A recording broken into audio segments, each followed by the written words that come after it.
You know, I'm not really the type of guy to replay games once I complete them. Usually after I beat a game, even if I do think it's really good, I never really feel compelled to replay it. But every now and again I come across a game so genre defining and with such a compelling story I revisit the games every year or two. The Bungie Halo games, Dark Souls, and The Evil Within being the subject of today's video. The Evil Within is a survival horror game unlike any other I have played. This game takes elements from Resident Evil, Silent Hill, and even The Matrix, believe it or not, to tell the absolutely insane story of Sebastian Castellanos being trapped inside of a psychopath's mind. But despite having similarities to all these games, The Evil Within stands out in its own unique way.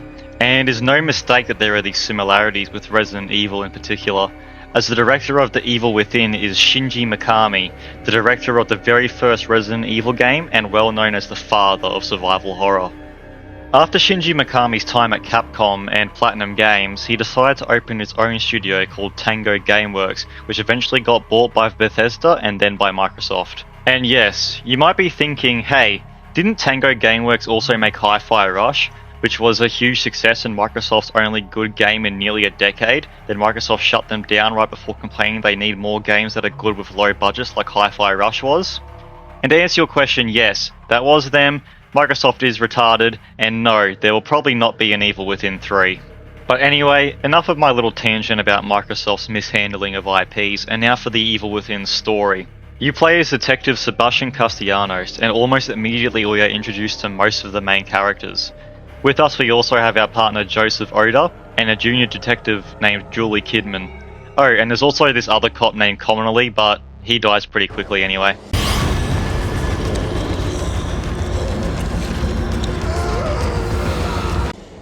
We get a call saying that there have been multiple homicides at Beacon Mental Hospital and are asked for all available units to head there.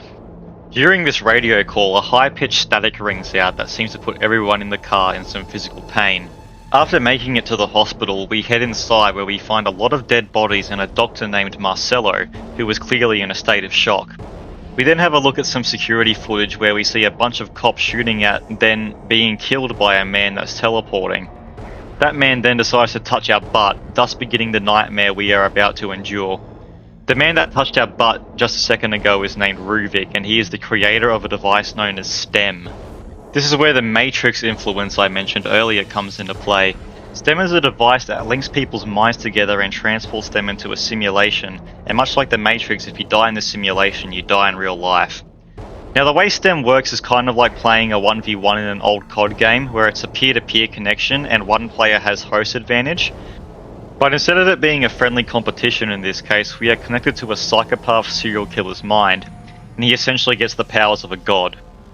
We eventually find out in the story that Marcelo was helping Ruvik make the STEM system and betrayed him with an underground society known as Mobius, which Kidman is a part of, but more of that in my DLC video coming out soon. Marcelo and Mobius actually cut Ruvik up into pieces and use his brain as the host of the STEM system. This is where the character Leslie Withers comes in, as Ruvik is trying to take over his mind to control his body and escape STEM back into the real world.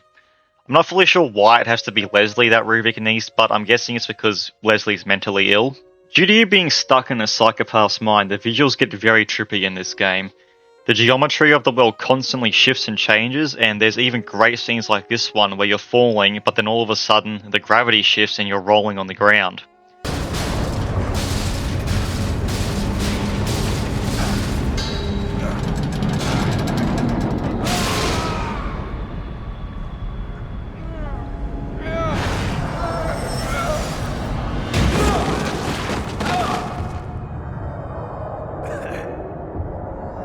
This is really the type of game that knows it's a game and uses it to its fullest advantage.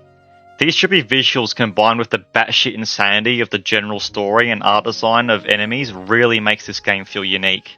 Speaking of enemies, they take the Silent Hill approach and make them a metaphor of the character's mental anguish, but instead of being metaphors of the main character's mental anguish, it's Ruvik's instead.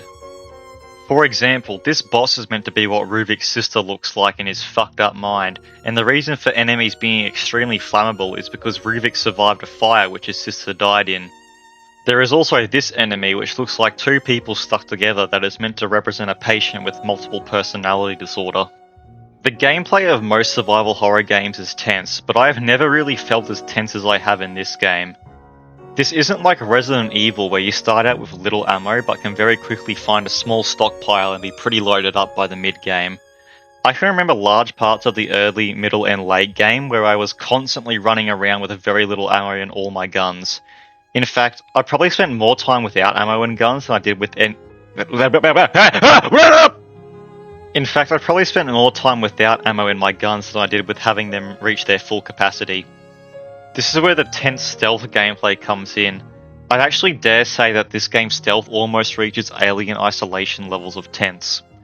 Overall, the gameplay is really solid, and if you're a fan of survival horror, you will probably come to love this game, even though the movement can feel a little clunky, and even felt outdated for the time it released. Another huge contributor to this game's tense and haunting atmosphere is the soundtrack.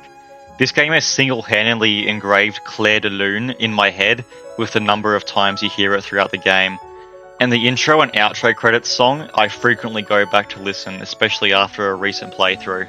This is my first time playing on the PC version of the game. I did have some major issues while launching the game. Whenever I would launch the game, my screen would flicker faster than my arm goes when I flick my bean.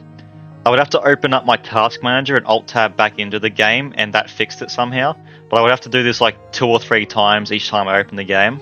I think this also corresponded with my second issue with the game, being that it would not let me play on the same resolution each time I opened it.